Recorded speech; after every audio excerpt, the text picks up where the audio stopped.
I just finished the second ride on my CRF250L, and so far it was the craziest ride yet. Right away I got a flat tire. We had some huge river crossings to go through. One of our guys tipped his bike over in a river crossing. We went to an abandoned mine. So this is the story about that ride, and I hope you enjoy it.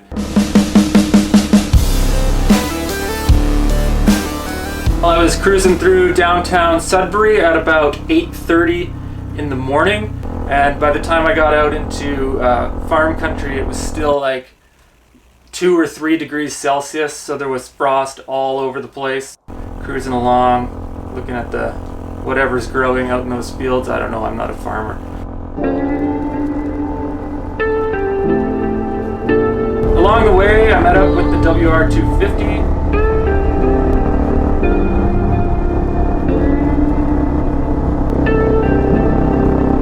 Finally, the pavement ended here, and we were on our way, just ripping this back dirt road. Eventually, this dirt road ends, and there's nothing there except a big river. I went for it. I had some camera equipment on my back in my backpack that wasn't waterproofed, so I was just more worried about tipping over and losing my camera gear. I probably should have waited longer, but I didn't know that was the first river crossing I ever did.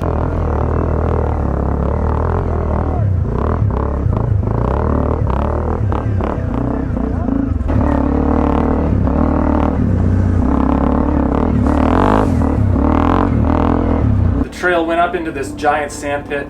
It was a wicked hill climb. I didn't really want to do it. It was so steep, and the two more experienced guys, they were only making it about 3/4 of the way up.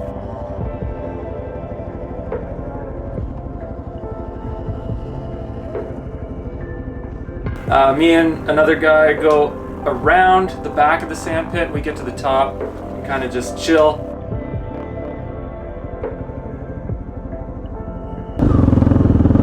So once we leave the sand pit, we keep going on some nice trail, and then maybe like 5 minutes, maybe not even 5 minutes later, there's another river crossing.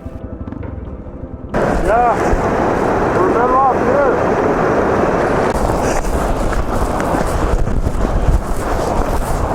And this one is more serious than the first one because the water's moving fast, and it doesn't look like there's a little land bridge to go on like the first one. So this is like deeper, faster moving water, and we can't see anything.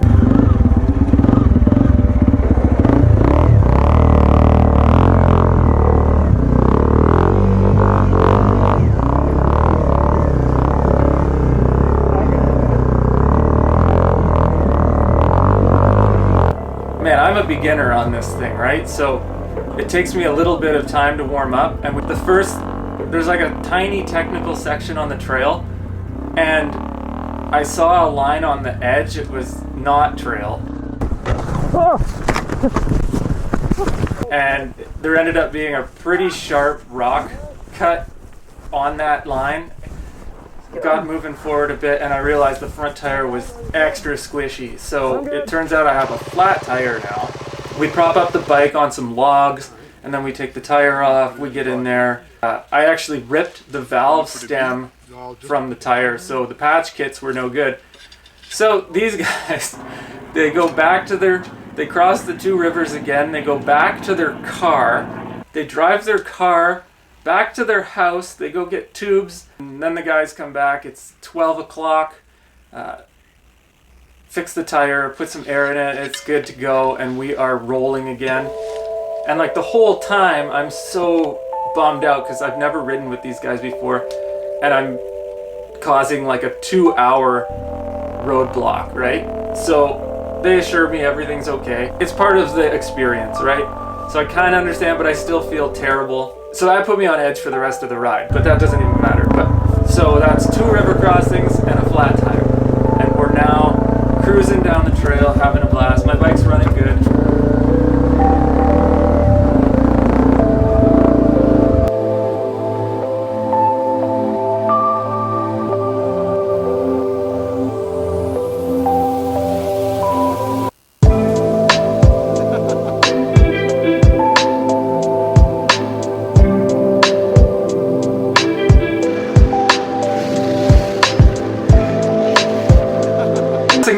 tree comes up, and I'm on my way through, getting more used to it, and then it just come to a halt. I guess I found a round rock under the water that I couldn't get traction on. So I'm stuck there, like tippy-toeing in this current, and I realized that I can just very easily get off of the bike and push it through the river.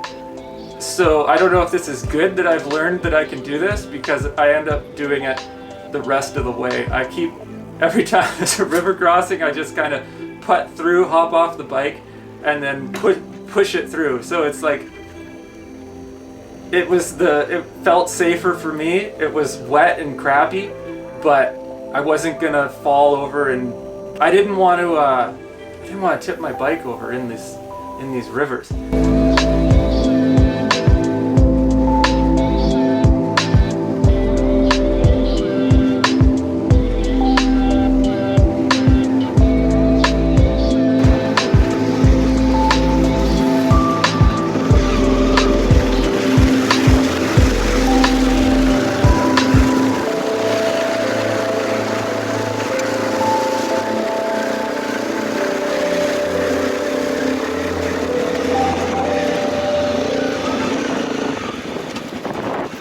Got back on trail, and we finally rip up to the mine that we were looking for. So this is the nickel offset mine.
We get back to that funny river crossing that had a land bridge through the middle. I was watching one of the guys rip, and he would just kind of like gun it through the rivers really hard and aggressive. So I thought maybe I could do that, and I go bouncing through the river, kind of forget that it's deep on the one side, and I almost bounced off of the land bridge into the lake, but I found this rock I ended up stopping on with my foot. The CRF250 behind me fell in the pond, like he fell in.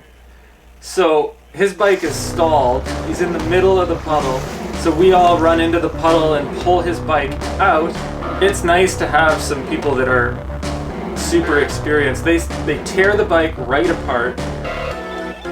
There's water pouring out of the bike. I don't know what they were doing. I'm gonna have to buy a book.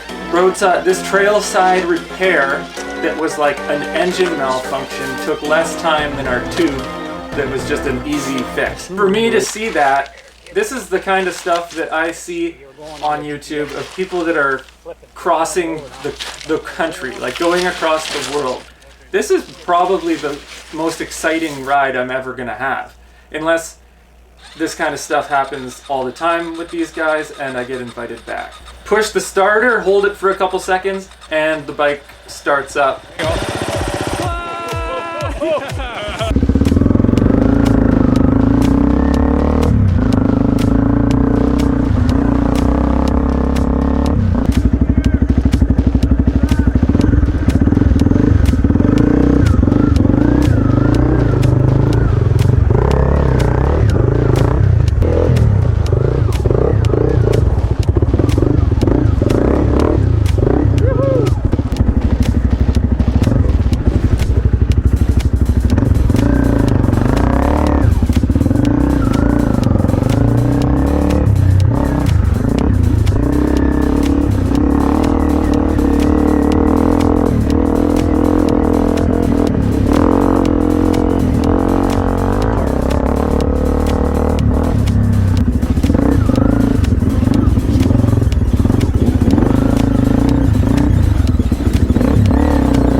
Well, the technical trails end up taking us right back to the main road. We didn't have to cross those last two rivers that were the first two rivers, and we all meet up at the car. I say see you later to the guys. Thanks for having me. It was a blast. Hope we can do it again. I make my way back home, and so far that was the best ride. I know it's only the second one, but it was pretty cool. It sucked getting wet, but that's part of the fun. Anyways, I'm going on a ride right now, and I'm gonna film it and stuff, take all the same gear, probably end up being kind of the same style video. So if you liked what you saw, just subscribe and like the video so that maybe some other people like you can enjoy this, what we're doing. Anyways, thanks for chilling while I tell a 15-minute story.